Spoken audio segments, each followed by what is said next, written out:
Thanks for tuning in. Today we're going to be reviewing the Kryptonite Insight XBR bike taillight.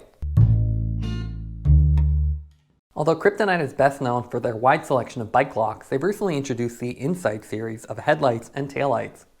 Today we're going to be looking at their brightest taillight, the XBR. Now this is available both as a set with the X6 and X8 headlight or individually as we have here. Now packaging wise, really simple. You have a cardboard backing with the characteristic black and yellow color schemes of Kryptonite. The taillight's really easy to interact with as it's mounted directly to the cardboard using the rubber strap. You have all the accessories in a little cardboard box underneath. Basic indicators of how it works and some of the ratings. So let's go ahead and take it out of the box, and while I do that, we'll go over the specs. Retail price on this is $39.95. Note, this is a little bit more expensive than the base XR, which is $27.95. It has a 4 LED design, as shown here. You have a primary LED, a guide LED, and then the brake light sensor LED, and then the fourth one is the low battery indicator LED. The rating, output rating on this is 0.2 lux. Now lux is the measure of intensity on the ground, whereas a lumen, which is more common, is the power output from the LEDs themselves. So that's one difference. It's micro USB rechargeable, which is pretty nice to have. And it has an integrated accelerometer, which is one of the big selling points here.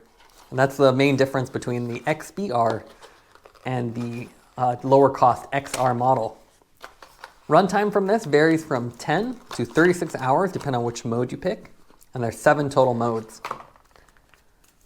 Now inside the box, you get the product manual, and this tells you which modes you have and basic information on how to mount it. You get a micro USB charging cable. You get the taillight itself with the rubber strap attached. And that's about it, so pretty simple little package. Now let's take a look at the weight of the taillight. We put just the headlight without the strap. That comes in at 22 grams. And if we add the little basic rubber strap, that brings it to 26, so pretty lightweight overall. Now let's go over the fit and finish of the XBR taillight.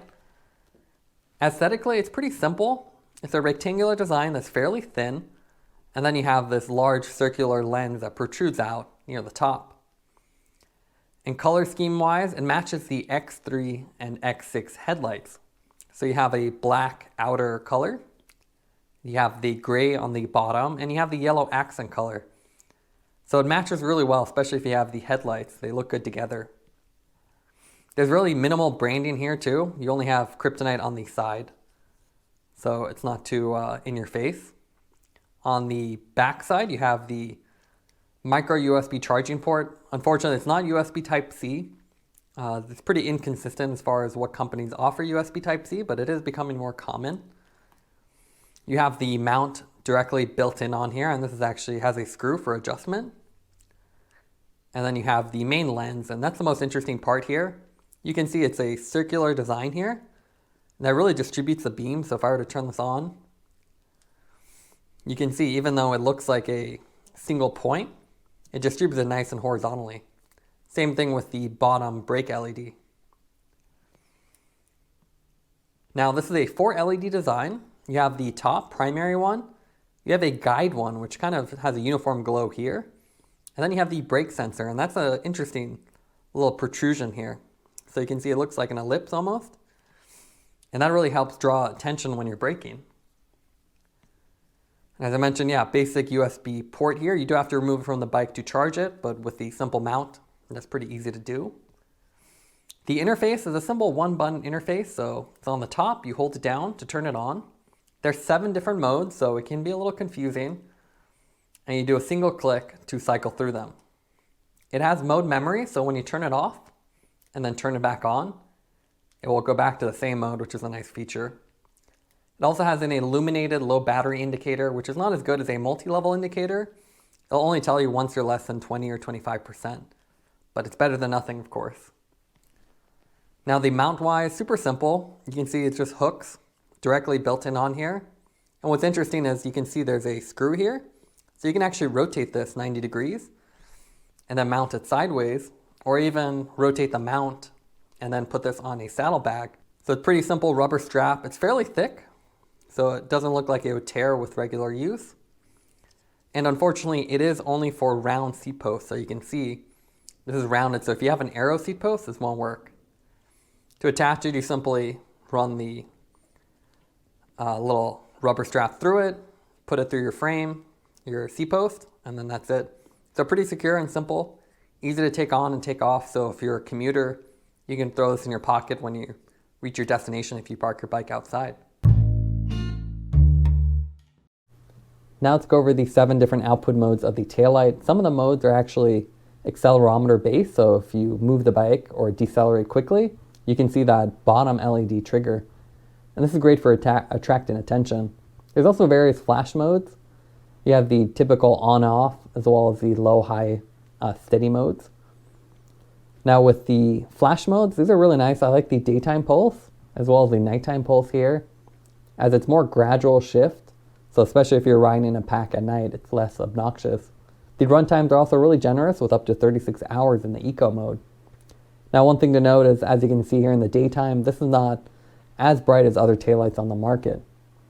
However, we did find the brake sensor to be pretty well calibrated. As you can see here, when you start decelerating, it triggers that third brake LED. And it's fairly repeatable, so if you come to a stoplight or stop sign, it works out. Now it's not foolproof. As you can see here, there are false positives. If you're accelerating side to side, it can trigger it. But we found overall it worked out pretty well, especially compared to other taillights we've tested. So this is more consistent as it has less false positives overall. So now let's do a little comparison with the XBR and other taillights on the market. First off, if we compare the XBR versus the lower cost XR model, you can see the primary difference is that brake sensor. So where the XBR has an accelerometer with the 4th LED, the XR is just flat here with a 3 LED design. You have the same guide light, same primary, and then same low battery indicator. So that's just one minor difference. Otherwise, same mounts and everything else is the same. Now there's a lot of different form factors. I think the Kryptonite XBR and XR are more traditional design with a simple rectangle.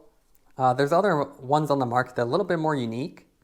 You have the Light Motion VIA switch, and you can see it has an elongated design with a USB built directly in. So when you plug it in the mount, it actually turns on, and if you were to detach it from the mount, it turns off. So a really simple interface and a very focused lens, where this is larger. The VIAs all have a single LED and very focused. There's also more traditional taillights. This is a 100 lumen Planet Bike Royo, and this is actually pretty nice. It's USB Type-C charging. Again, a traditional form, bulkier too. That's one nice thing about the Kryptonite. You can see it's very thin, where the Planet Bike is larger. But with USB Type-C charging and multiple mount options, it's a pretty good value proposition. I wish Kryptonite had included at least an adapter or a clip, such as the Royo 100 has. Now, brake sensors are becoming increasingly more popular. Here we have the Fabric LumaSense V2, and this also has a Cob LED design. So you can see when I turn it on, there's actually individual emitters here and gives it a nice uniform glow, as you can see, versus the single LED design. The other thing to point out here is this has a better implementation of a rotatable mount. So similar to Kryptonite, which can be rotated, this one's tool-free, so you don't need a screwdriver, and it's not just a 90-degree rotation. You actually run this at any degree you want with a little ratcheting design. Now, I don't know why you'd want to run it at an odd angle, but it's a nice feature to have, but obviously a bit more expensive. The brake sensor on this also is fairly well calibrated, but not quite as good as the Kryptonite. Now, one reason we're always a little hesitant with brake sensors is the CME 60. This is a pretty bright taillight with a Cob LED design, and you can see it gives a nice uniform glow. With this one, it actually blinks. It goes into a flash mode when it detects deceleration.